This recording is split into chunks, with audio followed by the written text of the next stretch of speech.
a palavra de Deus, as Escrituras, em nome do Senhor, no capítulo 21,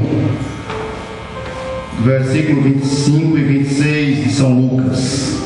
São Lucas, capítulo 21, versículo 25 e 26, para nós darmos continuidade a esse trabalho e ao mesmo tempo adorando e bendizendo o santo e sublime nome de nosso Senhor e Salvador Jesus Cristo. A Escritura, ela nos diz: e haverá sinais no sol e na lua e nas estrelas, e na terra a angústia das nações, em perplexidade pelo bramido do mar e das ondas, homens desmaiando de terror na expectação das coisas que sobrevirão ao mundo, porquanto as virtudes do céu serão abaladas. Somente esses dois versículos, irmãos, poder sentar em nome de Jesus. Nós estamos dando continuidade, irmãos, a esse estudo das Escrituras, analisando a palavra de Deus sobre a volta de Cristo e do fim dos tempos. Nós vimos que são vários os sinais, são muitos os sinais que apontam para o retorno de Jesus Cristo a esta terra e para o fim dos tempos. Nós vimos sinais que abordamos no sol, na lua, e as Escrituras diz também: haverá sinais nas estrelas. E diz que os corpos celestes, eles seriam abalados em virtude das coisas que sobreviriam ao mundo. Hoje nós vamos iniciar o nosso trabalho falando sobre as anomalias que estão ocorrendo em todo o sistema solar. Nós estamos analisando as Escrituras e comparando com o que a tecnologia e a ciência vem dizendo.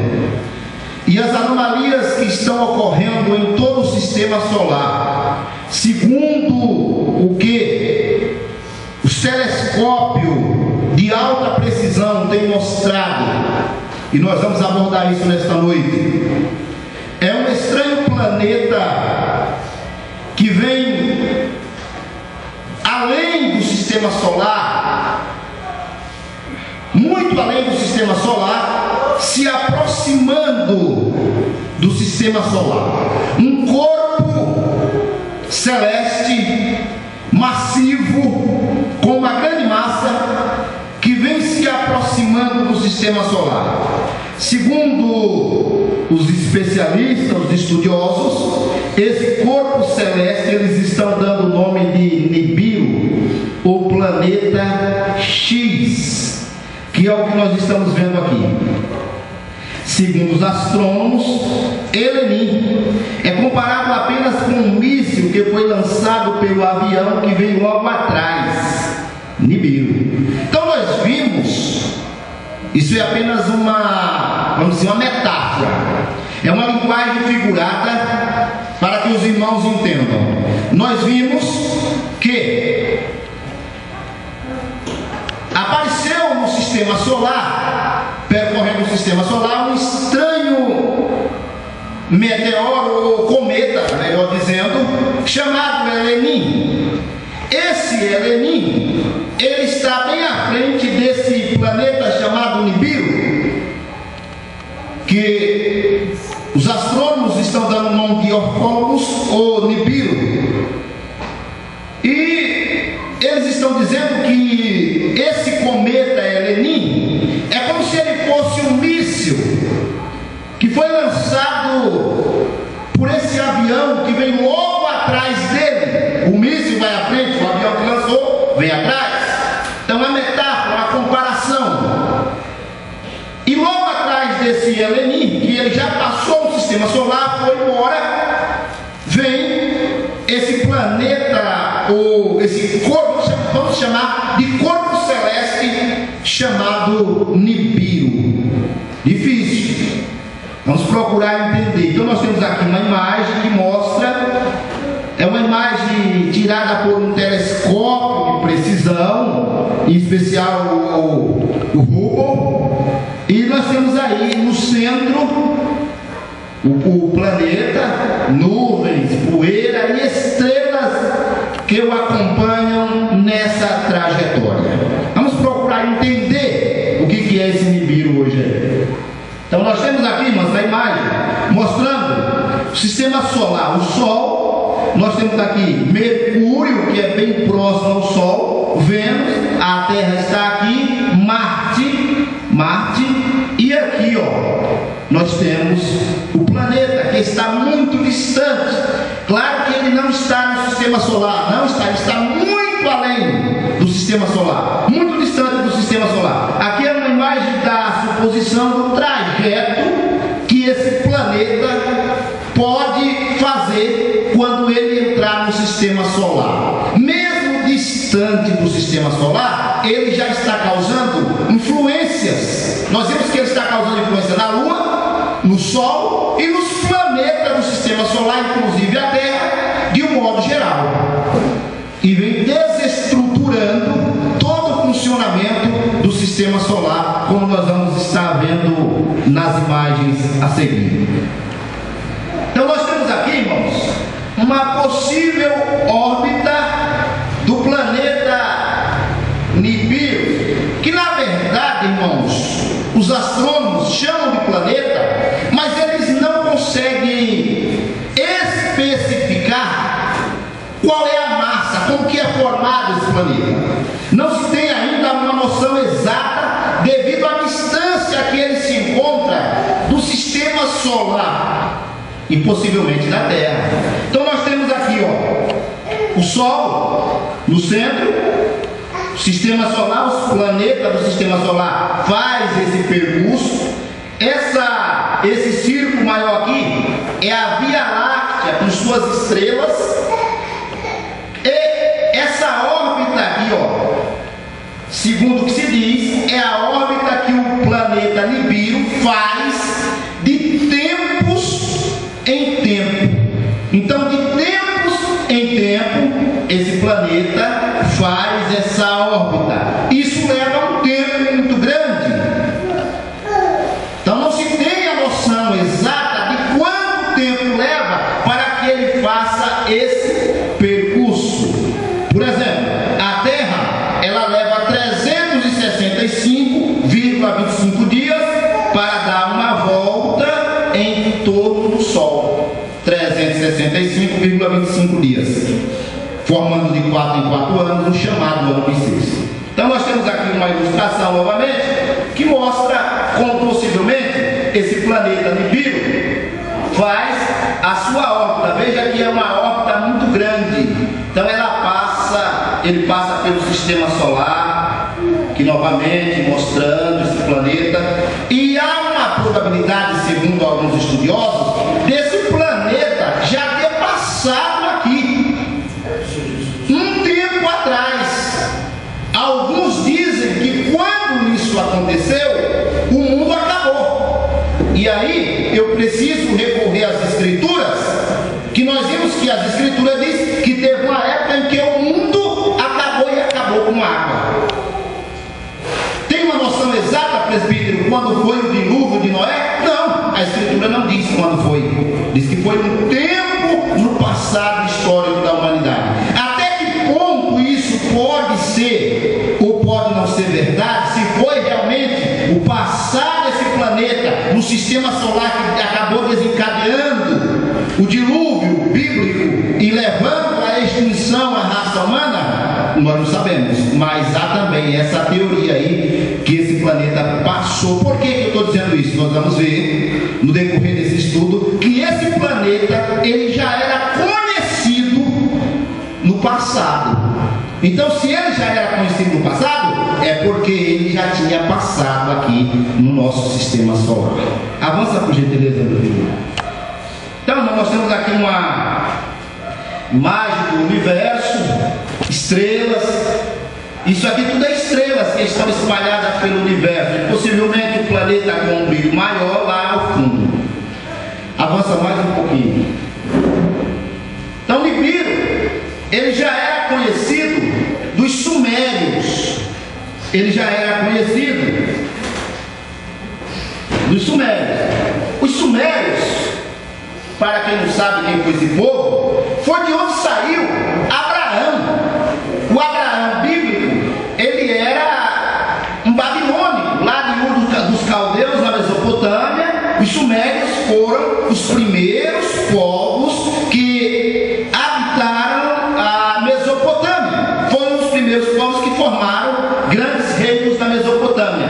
E aqui, ó, essa imagem aqui é uma referência ao sistema solar, aos planetas em volta, e um estranho corpo que nessa imagem aqui eu peguei não aparece, mas esse estranho corpo em uma outra imagem ela aparece se aproximando do sistema solar. Então esse planeta chamado Nibiru, ele já era conhecido por pessoas que viveram mesmo antes de Abraão. Mesmo antes de Abraão. E hoje nós estamos tendo conhecimento disso. Pode avançar, meu querido. Então esse corpo celeste aqui, ó, ele é esse aqui, ó, Nibiru, esse corpo mais avermelhado.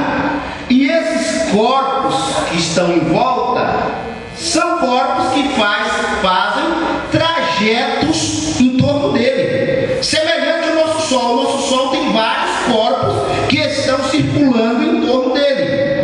Em torno desse planeta chamado Nibiru, tem vários corpos celestes que circulam em torno dele, que ainda não foi definido pelos astrônomos o que significa isso, que eles não sabem. Por quê? O que se tem, irmãos, são podemos dizer, as imagens de fotos tiradas pelos telescópios. Os telescópios mostram isso. Só que essas imagens, elas não chegam a ter uma conclusão definida do que significa, mas se vê que é um objeto que vem se aproximando, que vem em um trajeto e que está desencadeando problemas no sistema solar. E isso é preocupante. Pode avançar. Então ele é esse corpo aqui. Eles chamavam, olha, aqui entra uma complicação. Os sumérios, os antigos sumérios, chamavam de um planeta com asas. O que significa isso é complicado dizer, mas é um corpo massivo muito grande. Nós vamos ver a comparação com os planetas do sistema solar. Pode avançar. Dá uma trajetória dele aqui, uma outra imagem que mostra, segundo os astrônomos, é a presença desse planeta X que está causando anomalias em todo o sistema solar. Então ele está desestruturando o sistema solar. Veja bem, irmãos, ele faz esse percurso aqui e vai embora. Não estamos dizendo aqui, e segundo os astrônomos também, isso não vai ocorrer. Esse planeta, ele não vai se chocar, ele não se choca, não há um choque de massa, ele não bate em nenhum planeta do sistema solar, ele passa e vai embora. Mas é como se você vai numa moto, em uma rodovia a 100 por hora, e no sentido oposto vem um caminhão carregado, uma carreta. Se você não se equilibrar, não diminuir a velocidade, você vai cair só com o vento que aquela carreta vai produzir. Então esse planeta ele passa e ele está desestruturando todo o sistema, como nós vimos. Avança mais um pouquinho, meu querido. Novamente aí uma imagem retirada desse corpo celeste que vem se deslocando no espaço. Vamos em frente.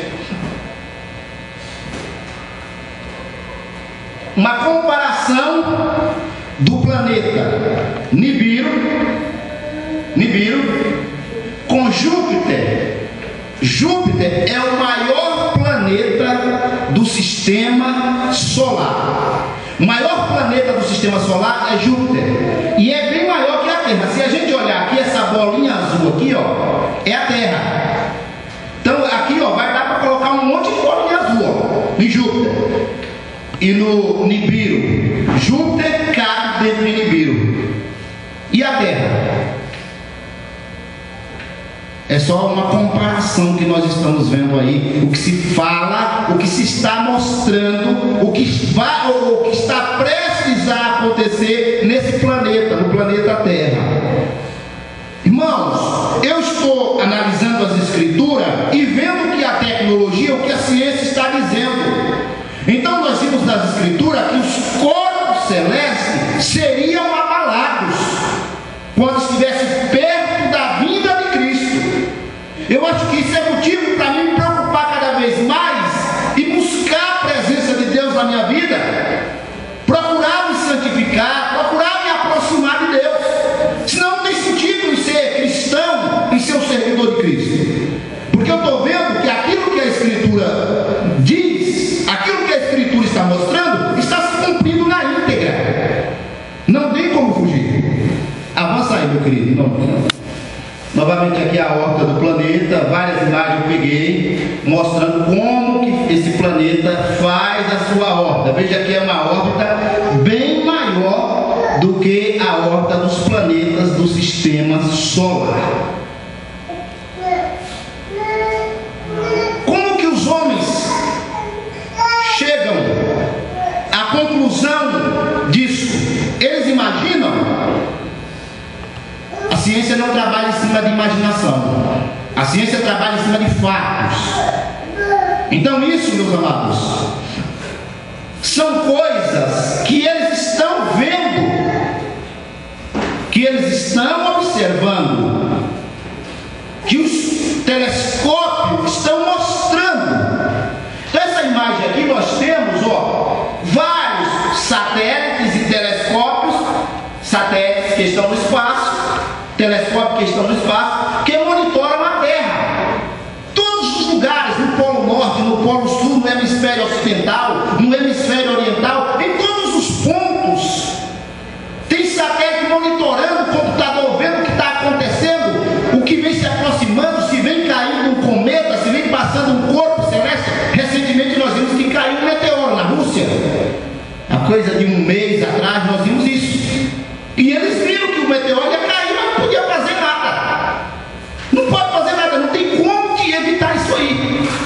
Então esses satélites aqui, irmãos, é para monitorar tudo que existe no espaço e que porventura pode causar problemas na Terra. Avança mais um pouquinho. A tecnologia, né? Laser entre os satélites vai monitorar a atmosfera terrestre. Eu vou recorrer às Escrituras novamente.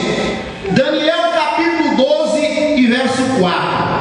Lá está escrito que no fim dos tempos o saber dos homens, a ciência, o conhecimento, ele haveria de se multiplicar. Daniel capítulo 12 verso 4. No fim dos tempos, Deus revelou ao profeta Daniel que haveria uma correria, uns daqui para lá e outros de lá para cá, e a ciência se multiplicaria. Hoje a ciência controla quase tudo. O saber humano chegou ao ponto de algumas pessoas, sem pensar, diz que o homem quer ser Deus. Eu não sei se ele quer ser. Vamos em frente? Então nós temos aí a NASA, é a Agência Espacial Norte-Americana dos Estados Unidos. Lá a NASA lança satélite que pode ajudar a Terra a se proteger de efeitos do Sol. Essa reportagem foi no dia 30 de 8 de 2012. A Agência Espacial Norte-Americana, NASA, lançou na madrugada de hoje, dia 30, um foguete do Cabo Canaveral, na Flórida, Estados Unidos, com 2 satélites para monitorar a órbita da Terra. Os satélites vão analisar o cinturão de radiação que cerca o planeta. Cada satélite contém uma capa de alumínio para protegê-lo dos raios cósmicos. Os satélites percorrerão a órbita em volta da Terra de forma enfileirada. Então veja, nós às vezes não estamos sabendo, mas tem pessoas, governantes, países, que estão preocupados, irmãos, com esses acontecimentos. E eles podem se livrar? Claro que não. Se um evento cataclísmico natureza, o Sol, por exemplo, enviando um vento solar pelo espaço, não tem como nós nos protegermos. Fica difícil se for uma grande quantidade. Mas, se o homem souber, ele pode tentar. O senso de sobrevivência leva o homem a tentar sobreviver. Então nós estamos vendo que as agências espaciais, em especial a NASA, que é a mais conhecida, a mais falada, ela está monitorando o que está acontecendo no espaço para não ser apanhada de surpresa. E ao mesmo tempo, claro, que não vai avisar o ser humano se for acontecer um evento cataclísmico. Ninguém espere que não vai aparecer no Jornal das 8. Não vai, mas por que não vai, presbítero? Porque isso ia gerar problemas, um caos generalizado, e aí complicaria. Mas a NASA está observando isso, ela está, e nós é que não sabemos. Avança mais um pouco. Então nós temos aqui um telescópio, um satélite que está no espaço. Veja, eles colocam esses objetos no espaço para observar o que é que está acontecendo, tirar fotos, enviar, isso é tudo monitorado através de computador, enviar para o espaço, do espaço para a Terra, para que os homens saibam o que está acontecendo em volta do, vamos chamar, da atmosfera do nosso planeta. Avança mais um pouco, meu querido. No Brasil, a NASA colocou aqui no Brasil, um telescópio. Isso foi colocado aqui no Brasil. O Rádio Observatório de Eusébio é reconhecido pela qualidade dos resultados obtidos por seus experimentos. Por que colocou aqui no Brasil? Preste atenção. Os Estados Unidos estão no hemisfério norte do planeta. O Brasil está no hemisfério sul. Então tem coisas que vêm para a Terra, que pode vir, objetos, que lá no hemisfério norte não consegue ver se ele vier pelo hemisfério sul. Então, para que eles tenham controle tanto do hemisfério norte quanto do hemisfério sul, colocaram telescópios também no hemisfério sul, aqui no Brasil, para observar atividades que estão ocorrendo no espaço. No mínimo, irmãos, eu penso que, no mínimo, é para mim ficar preocupado, é para mim procurar me aproximar de Deus. No mínimo, isso. Isso é o mínimo que eu posso fazer. O telescópio que tem a maior, dizer assim, fama hoje no mundo, devido ao seu fundador, seu formador, o Hubble, ele está no espaço, foi colocado em 1990, é o telescópio Hubble, que consegue tirar as fotos mais distantes do universo. Então esse telescópio, em 1990, ele foi colocado no espaço pela NASA para retirar fotos do espaço sideral. Eles queriam saber, observar o que está ocorrendo, como que é o espaço sideral. E assim, formular teorias até mesmo para a origem, para o começo da Terra. Não é só ler a Bíblia. Irmãos, presta atenção. Ciência trabalha em cima de prova e não em cima de fé. O que nós temos que entender é o que é que os caras dizem e analisar se está de acordo com as escrituras. Então veja bem, imagens captadas pelo telescópio Hubble. Ele vai captar essas imagens, alguém se aproxima dessas imagens e vai desenhar e vai colocar um desenho de acordo com a foto retirada e mostrar. Vamos ver isso aí? As 10 melhores imagens captadas pelo Hubble. Um ano-luz. Um ano-luz significa um ano viajando na velocidade da luz. A luz tem a velocidade de 300 mil quilômetros por segundo. Então, um ano-luz é a velocidade de 300 mil quilômetros por segundo viajando nessa velocidade. O tempo que leva isso aí. Então, veja, um ano-luz. Veja lá esse número aqui, Aqui é quilômetro, mil, milhão, bilhão, trilhão. 9 trilhões de quilômetros de comprimento, um ano-luz. A galáxia do sombreiro, então ela está a um ano-luz. Essa galáxia do sombreiro está a um ano-luz, distante 28 milhões de anos-luz da Terra. Ela está a um ano-luz, me parece que da Via Láctea, e 28 bilhões de anos-luz da Terra. Foi eleita a melhor foto captada pelo Hubble. Olha como que ela é. As dimensões dessa galáxia, oficialmente denominada M104, tem uma aparência espetacular. Ela tem 8 bilhões de sóis. Olha, a coisa aqui é complicada. 8 bilhões de sóis semelhantes ao nosso, irmãos, e um diâmetro de 50 anos-luz. A Via Láctea tem um diâmetro de 100 anos-luz, ou 100 mil, ou 100 anos-luz, ou 100 mil anos-luz. Essa galáxia do sombreiro de 50 anos-luz. Avança um pouquinho. Só mostrar aqui a nebulosa da formiga, também é uma imagem retirada do espaço. Eu não vou estar lendo isso aqui, os irmãos ficam à disposição, os irmãos procurando, pesquisando, os irmãos vão encontrar, nós vamos estar adiantando isso. A nebulosa da formiga foi uma imagem tirada pelo Hubble. Avança.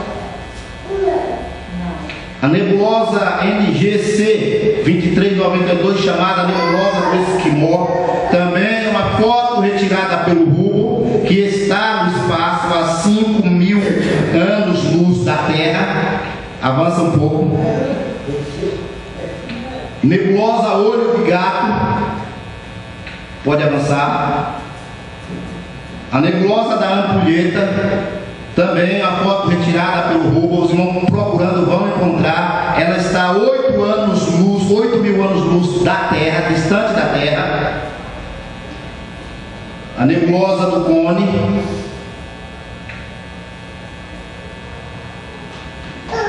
a nebulosa do Cisne, a noite de Assis, estrelada de Assis, que é uma referência ao Nibiru, ou Nibiru. A NGC 2207 e C 2163 também. A nebulosa chamada Trifide. São imagens, irmão, retiradas pelo Hubble. Pode avançar, meu querido. Muito bem. Então nós vimos aí, irmãos, que o universo, ele não é, vamos dizer assim, explorado pelo homem. O homem não consegue ir lá. O planeta mais próximo da Terra está entre Marte. Nós temos a partir do Sol, nós vamos ter Mercúrio e Vênus. Vênus, nós vamos ter a Terra. Então a Terra está entre Vênus e Marte. Ou Vênus ou Marte, eu não sei qual dos dois é o mais próximo da Terra, mas o homem não consegue ir lá. O homem, pessoalmente, fisicamente, ele não consegue. Ele já mandou robô para Marte, etc e tal, porque o planeta Vênus é muito quente e diz que Marte não tem oxigênio. Então ele não consegue ir por causa disso. Quanto essas imagens do espaço, essas fotos retiradas por aquele telescópio que eu mostrei na imagem para os irmãos, chamado Hubble, claro que o homem não consegue ir lá. Claro que ele não consegue, ele não tem condição de viajar pelas estrelas. É muito difícil, as distâncias são imensas, são, vamos dizer, humanamente falando, intransponíveis. Não tem como o homem sair daqui e dizer, eu vou para tal lugar. É impossível isso no espaço sideral. O homem teria que ter uma tecnologia que proporcionasse a isso. Ele teria que viajar na velocidade da luz, e ele não tem condição de viajar na velocidade da luz porque o corpo se desintegra. O corpo humano não resiste a esse tipo de velocidade. Então o homem não consegue jamais atingir as estrelas. É difícil isso, mas o homem consegue tirar fotos, o homem consegue observar, e através dessas observações ele consegue ver, por exemplo, uma supernova. O que é uma supernova, presbítero? A explosão de uma estrela morrendo. Como essa estrela morre? E a partir da morte dessa estrela, ela forma novas estrelas menores, novos corpos celestes menores. Então o homem começa a formular ideias, pensamentos. Ele começa a ver que o universo, apesar de se dizer que ele começou no caos, ele tem uma ordem de funcionamento. E aqui, para o cientista, nós podemos dizer o seguinte: como ele diz que não tem o Criador, não tem a criação, se o universo é um corpo que está em funcionamento, eles têm funcionamento que segue uma ordem. Quem colocou essa ordem? Quem deu corda a essa mecânica universal para que ela entrasse em funcionamento? Tem que ter alguém que deu corda para que isso começasse a funcionar. E aí é onde a ciência emperra, porque ela não sabe dizer, ela não sabe responder como que isso começou. Aí é que entra os problemas para alguns. Outros cientistas hoje já abrem a cabeça, já vê a coisa de um modo diferente e já até acreditam em Deus. Já até acreditam em Deus. Então nós estamos vendo, irmãos, que o espaço sideral está aí em funcionamento. Nós estamos vendo que vem um corpo celeste chamado planeta Nibiru, planeta X, que vem se deslocando pelo espaço. Uma reportagem de 1982. Os irmãos procurando na internet não vão encontrar. Desde 1982 que já se tinha conhecimento que esse planeta vinha em direção ao sistema solar, mas não se deu a devida importância. E a cada tempo que passa, a coisa vai se aproximando, o tempo vai se aproximando, é como se ele viesse se aproximando cada vez mais do nosso sistema solar, e ele vai desestruturando o funcionamento dos corpos, dos planetas. E aí o homem diz: agora eu tenho que falar alguma coisa, eu tenho que dizer alguma coisa. A tecnologia começa a mostrar, alguém começa a divulgar e a coisa fica muito complicada. Por quê? Porque o saber humano começa a crescer. Então nós temos aqui um outro slide que nós vamos falar de um outro sinal que determina o fim dos tempos e a volta de Cristo. Daniel capítulo 12, verso 4, como eu disse, o conhecimento científico e tecnológico tem se multiplicado. Então nós temos aqui essa imagem que mostra que o homem já domina, o homem domina tudo isso aqui. Isso aqui é fichinha para os seres humanos dominarem. Avança mais um pouquinho aí, meu querido. Então o mundo hoje ele está ao alcance da mão. Hoje você tem tudo que você quer. Você pode ter acesso a tudo no que diz respeito ao funcionamento da Terra. Mundo digital, você vê as coisas no momento em que elas acontecem. Se estiver acontecendo uma catástrofe lá no hemisfério oriental, você vê agora aqui no Brasil. Se estiver acontecendo alguma coisa de extraordinário, um evento no Brasil, você vê. O homem tem conhecimento, hoje o homem quer saber até mesmo o que tem aqui dentro. O que é isso aqui, presbítero? Um cérebro. O homem quer saber até mesmo o que tem dentro do cérebro do outro homem. O pensamento, a ideia. O homem tem conhecimento do homem. O homem tem conhecimento do ser humano. Então o saber humano, ele tem se multiplicado, ele tem avançado em todas as áreas que nós pensarmos. E isso, irmãos, é sinal da volta de Cristo. Se nós voltarmos aí há 100 anos atrás, nós não tínhamos nada dessa tecnologia, mas a coisa aconteceu como se fosse de uma hora para um instante. O mundo está ao alcance das mãos humanas. Terra, céu e mar hoje é dominado pelo homem. Quando falo céu, eu estou me referindo à nossa atmosfera. Eu estou me referindo ao que diz respeito ao planeta Terra. Pode avançar, meu querido. Disse: para quem tem fé, o céu não é o limite. Isso aqui, para quem tem fé, o céu não é o limite mesmo, mas só para quem tem fé. Avança mais um pouco. Uma imagem aí que mostra novamente a ideia de quem tem fé, o céu não é o limite. Mas nós vamos falar um assunto muito importante que determina o fim dos tempos, o retorno de Cristo e o arrebatamento da igreja.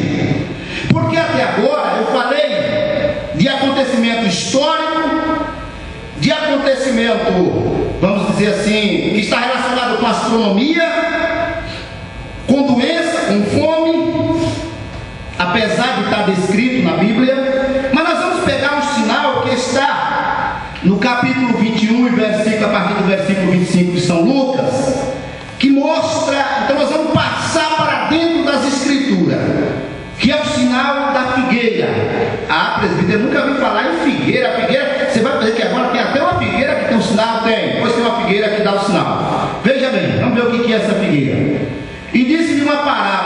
que disse essa parábola: Jesus, olhai para a figueira e para todas as árvores.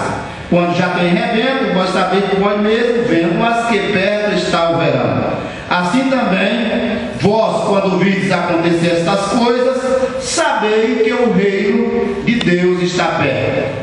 Em verdade vos digo que não passará esta geração até que tudo aconteça.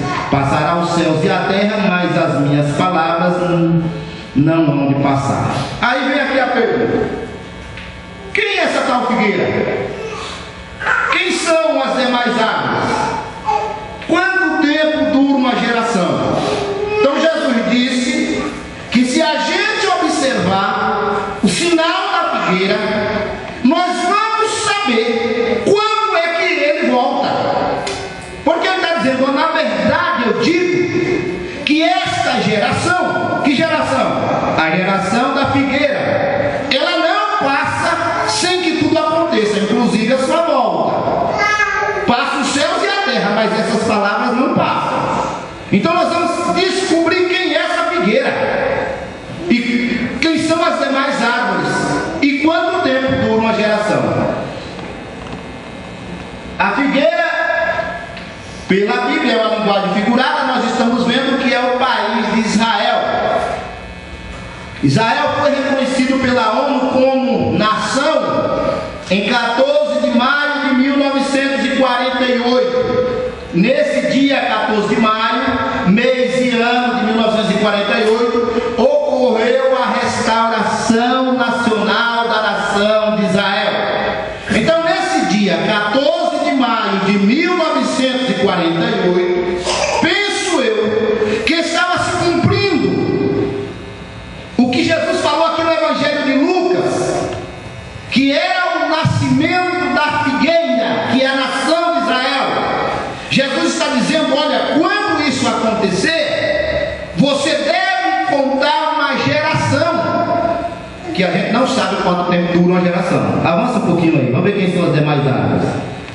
As demais árvores, porque era a figueira e as demais árvores. As outras árvores são as nações. Então eu peguei aqui um plano esférico do mapa mundi, veja os continentes e as nações. Então a figueira, Israel, as demais árvores, as nações. Quando isso acontecer, quando foi que aconteceu? Houve no dia 14, me parece que foi em 29 de novembro de 1947, a reunião da ONU para saber se Israel seria reconhecido como nação ou não. E o voto de Minerva, que favoreceu a criação do Estado de Israel, foi dada por um brasileiro chamado Oswaldo Aranha. E no dia que ele deu esse voto de Minerva para a eleição e criação do Estado de Israel, é o cumprimento profético das Escrituras. E no dia 14 de maio de 1948, Israel pôde dar o brado como uma nação livre do mundo. Era o cumprimento profético do que Jesus falou. Avança um pouquinho aí. Vamos ver aqui. A Fundação Nacional do Estado de Israel, 14 de maio de 1948. Os líderes da comunidade judaica se reuniram no Museu de Tel Aviv para declarar o estabelecimento de um novo país, o Estado de Israel. O Oriente Médio e principalmente as terras de Israel foram o foco da intensa atenção do mundo. E naquele dia toda a mídia estava voltada de olho para o que ocorria dentro do museu. Depois de séculos de luta do movimento sionista, que defende a criação de um Estado judeu, e de décadas de domínio britânico sobre a região até então conhecida como Palestina, os presentes celebraram o início da primeira nação judaica do mundo sobre as terras de Canaã, que segundo os judeus é a terra prometida que Deus prometeu ao patriarca Abraão. Então isso aconteceu em 14 de maio de 1948. Vamos em frente, meu querido. Fundação do Estado de Israel. A fundação foi resultado da votação em 29 de novembro de 1947 do Plano de Partilha das Organizações das Nações Unidas. Nesse dia, neste dia de intenso conflito entre árabes e palestinos da região, conflitos que o domínio britânico não conseguia controlar. Os principais países do mundo votaram pela divisão das terras para uma nação judaica em uma das partes da Palestina. A proposta apresentada pela maioria dos países integrantes da comissão defendia a divisão da região em um Estado árabe independente e um Estado judeu independente, e a internacionalização de Jerusalém por seu valor histórico e cultural para as religiões monoteístas após um período de transição de 2 anos. Ao todo, 25 países, incluindo o Brasil, votaram a favor da criação dos Estados independentes, movimento que culminou com a fundação do Estado de Israel. Eles ficaram devendo a criação do Estado árabe, que ainda não se criou esse Estado palestino, mas o Estado judeu, como eu mencionei para os irmãos, teve um voto Minerva que foi do brasileiro Oswaldo Aranha. Avança mais um pouco. Quanto tempo dura uma geração? Olha, irmãos, eu não posso simplesmente chegar aqui e falar com os pregadores: olha, irmão, uma geração dura tanto tempo. Não posso fazer isso. Então veja, quanto tempo dura uma geração? Nós fizemos uma pesquisa em vários países do mundo, mostrando quanto tempo dura uma geração dentro daquele país. E depois nós vamos ver dentro das escrituras o que é que as escrituras diz quanto tempo dura uma geração. Então veja bem, Rio de Janeiro, o brasileiro ganhou 3 meses e 14 dias em sua expectativa de vida entre 2006 e 2007. É o que mostra a tábua da mortalidade da população brasileira de 2007, divulgada ontem pelo Instituto Brasileiro de Geografia e Estatística, IBGE. Isso aqui dia 4. Entre 2006 e 2007.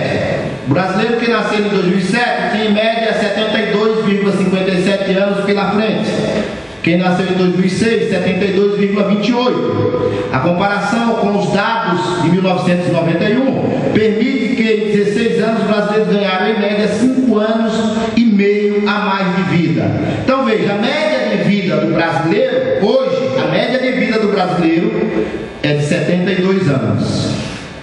Então uma geração no Brasil, a média de vida de uma geração no Brasil, 72 anos. No início da década de 90, o brasileiro vivia apenas 67 anos em média. Então subiu, aumentou. Essa é a média de vida dos brasileiros, 72 anos. Ah, eu conheço um velho aí que está vivendo mais de 100 anos. Não, eu estou falando de média de vida. Eu não estou pegando uma pessoa. São várias, pegando um estudo feito, um estudo estatístico. Avança um pouquinho aí, meu querido. Avançou já? A média de vida dos brasileiros. As regiões mais pobres do país foram as que mais avançaram na expectativa de vida, mas ainda estão abaixo da média nacional. De ter avançado 6,8 anos entre 1991 e 2007, a região Nordeste ainda tem um índice abaixo de 70 anos, a menor do país. Então, na região Nordeste, a média de vida do brasileiro de 70 anos. No estado de Alagoas e Maranhão, tem média entre 66 e 67 anos. 64, 66, até 77, varia. Já a Bahia apresenta índice próximo ao Centro-Sul, com duração média de 72 anos. O Distrito Federal continua na liderança, 75,35 anos. Então veja que tem um grupo que vai a mais, um grupo que vai a menos. Os caras fazem a estatística e tiram a média de vida do brasileiro. Avança um pouquinho. Expectativa de vida ao longo dos tempos: 43 anos. 64 anos total entre 1.200 a 1.300. Então, entre o ano 1.200 e 1.300, claro, estou falando depois de Cristo, a média de vida variava de 43 a 64 anos. Entre o ano 1.300 e 1.400, caiu de 24 anos a 45. 48 anos a 69, entre 1.400 e 1.500, ó, de 48 a 69, era a média de vida. De 50 a 71 anos, entre 1.500 e 1.550. Avança um pouco, meu querido. Expectativa de vida nos países africanos.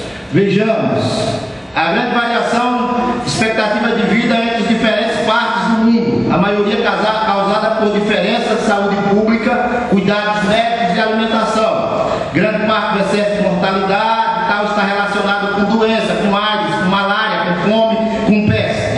O impacto da AIDS é particularmente notável na expectativa de vida em muitos países africanos. Segundo a ONU, a expectativa de vida ao nascer de 2010 e 2015 tende a ser de 70,7 anos em vez de 31,6 em Botsuana, país com maior prevalecência do vírus HIV, de 69,9 em vez de 41,25 na África do Sul, de 70,5 em vez de 31,8 no Zimbábue.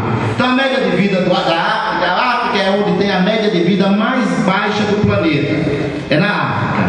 Então a média de vida da África está entre 70, 69, mas veja que está dentro da média aí praticamente do brasileiro. Avança mais um pouquinho. Um gráfico aqui que mostra a média de vida na Espanha, na Letônia, na Lituânia e em Portugal, que são os anos 1998, 1999 até 2009. Vamos pegar aqui o ano de 2009. A média de vida na Espanha, 81. Então a geração vivia na Espanha nesse ano 2009, 81 anos. Na Letônia, 73. Na Lituânia, 73. Em Portugal, 79. Então a média de vida aí está chegando perto de 80 anos. A duração de uma geração. Avança de novo aí, meu querido. Aumenta a expectativa de vida na Alemanha. Vejamos aqui, ó, a média de vida de 76,6 anos para os homens. O homem não se cuida muito, não procura médico. A mulher se cuida mais. Então veja, 76,6 para os homens e 82,1 para as mulheres. Isso na Alemanha. Entre 2003 e 2005, a expectativa de vida dos homens era de 76,2 e das mulheres de 81,8. No oeste do país, os homens viviam em média 76,9 contra 75,5 anos. A diferença entre mulheres do oeste e tal, era dizer que é uma diferença que o cara está dando através do estudo, era de 0,3 anos. Mas para todos os efeitos, a média de vida na Alemanha, dos homens 76, das mulheres 82. Avança mais um pouco. A expectativa de vida em Israel, veja lá, média de vida em Israel, 81,6 anos. No Japão, 83 anos. A diferença da expectativa de vida entre homens e mulheres em Israel é de 3,8. Sempre que as mulheres, que faz esse estudo entre homem e mulher, a mulher está vivendo mais do que o homem. A mulher está vivendo um pouco mais. Os homens, um pouco menos. Pode avançar, meu querido. Duração de uma geração segundo a Bíblia. Então, nós estamos vendo que os estudos mostram que uma geração, ela está tendo a média de vida entre o que nós vimos aí, o número maior, 83 e 70. Então não está passando disso. No que diz respeito à geração, a média de uma geração está variando entre 70 até 83 anos. Não está passando mais. Então eu disse para os irmãos que eu não posso chegar aqui e dizer, irmão, a duração de uma geração é essa. Eu tenho que mostrar os dados. E o que é que as Escrituras diz sobre uma geração? Veja bem, a duração de nossa vida, segundo a Bíblia, segundo as Escrituras, é de 70 anos. E se alguns, pela sua robustez, chega a 80, o melhor deles é canseira e infarto. Isso está lá no Salmo 90, verso 10. Os irmãos podem consultar. Creio que este salmo é profético. Aqui é um pensamento meu. Creio que este salmo é profético. Como Moisés poderia falar da média de vida de 70 anos, quando os homens viviam em média, no mínimo, 100 anos, o próprio Moisés viveu 120. Então, na época em que Moisés viveu, a média vida de uma geração era no mínimo 100 anos. Moisés viveu 120 anos. Ele teve a sua vida dividida em 3 etapas: 40 lá no Egito, depois 40 no deserto e 40 levando o povo para a terra de Canaã. Então ele fala que a nossa vida, porque lá está escrito que a duração da nossa vida é de 70 anos. Ele viveu 120. Esse salmo foi escrito por Moisés. Então eu creio que é um salmo profético. Se realmente esse salmo é um salmo profético, está a escritura dizendo que a geração que começou em 1948, porque o ponto de partida para a volta de Cristo e a duração de uma geração é a eleição da nação de Israel. E se esse ponto de partida realmente estiver correto, e ele começou em 1948, vamos conjecturar, vamos formular aqui uma teoria. Porventura, essa geração que começou em 48, ela não está marcando a contagem de tempo que o relógio foi disparado para que o retorno de Cristo ocorra para esta terra?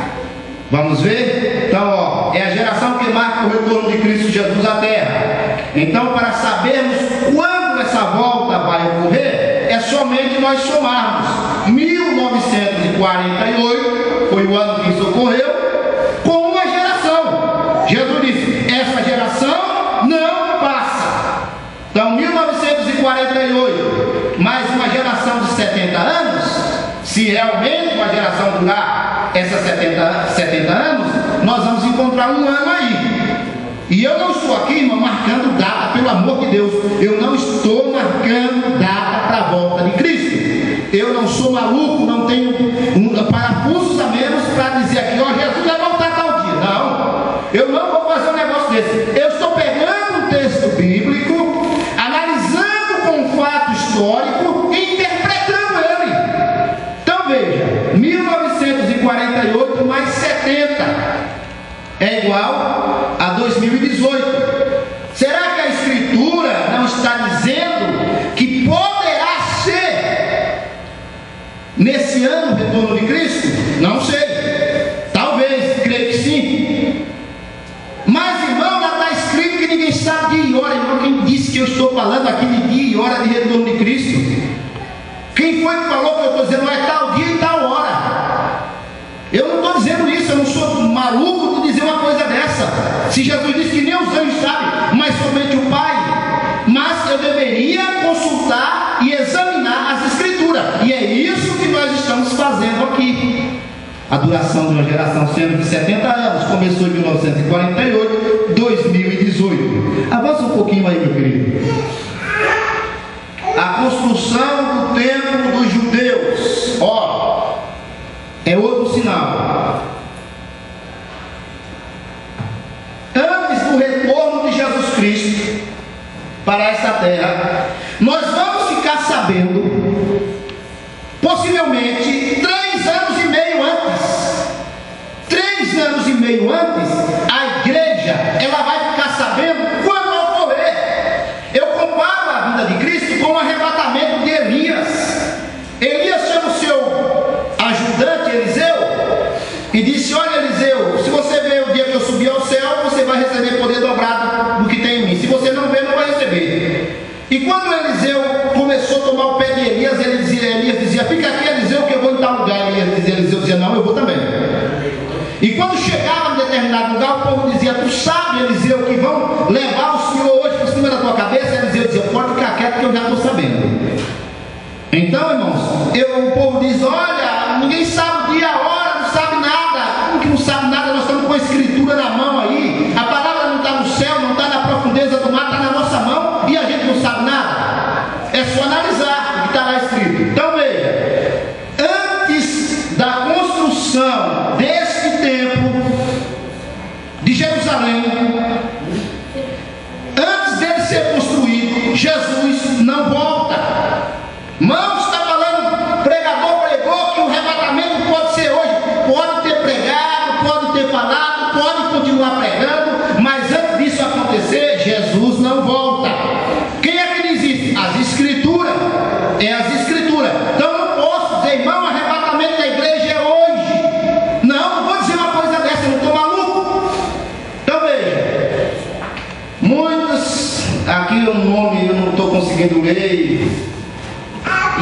estivas surgiram em Jerusalém para fazer os preparativos para a eventualidade do culto no templo reconstruído e funcional. Estão fazendo roupas, armas, planta arquitetônica geradas em computador. Alguns rabinos estão decidindo quais as inovações modernas podem ser adotadas no templo novo. Além disso, eles estão fazendo esforços para ter animais puros para sacrifício, inclusive novilhas vermelhas. Algumas pessoas continuam a orar no monte do templo para ajudarem a preparar o caminho. Só que tem um grande problema. Então precisa se reconstruir esse templo, os judeus voltarem a sacrificar nesse templo, e quando ele for construído e voltarem a sacrificar, aí está marcando o tempo para o retorno de Cristo. Só que onde vai ser reconstruído o templo, tem lá uma mesquita dos muçulmanos, uma mesquita islâmica. Então tem que ter um acordo aí entre os palestinos e os judeus para que a mesquita ceda lugar ao templo. Veja bem, quando foi construído o Estado judeu em 1948, era para ser construído um Estado judeu e um Estado palestino. Só foi construído um judeu, o palestino não foi. Os palestinos são mais de 25 milhões de pessoas. É uma nação sem Estado. Então eles precisam ter um Estado. Se, porventura, Israel ceder parte do seu território para a construção desse Estado palestino, não há dúvida que os palestinos vão ceder a mesquita para a construção do templo. Então, antes da construção desse templo, não tem retorno de Jesus. Mas isso pode acontecer, irmãos, rápido. Nós temos que ficar atento a isso aí. Avança um pouquinho aí, meu querido. Aqui é uma planta do templo, do novo, a planta hipoteca do templo de Salomão, todas as suas divisões, o lugar santo dos santos, a sala de culto, o vestíbulo, os aposentos laterais, onde ficava cada parte. E eles vão reconstruir esse templo desta mesma forma, segundo esse mesmo esquema que Salomão construiu lá na Idade Antiga. A planta já está pronta. Avança um pouquinho mais. Aqui novamente, ó, o templo como ele deve. Claro que aqui não é o templo em si, mas é o templo como que era o templo de Salomão. A construção do templo dos judeus.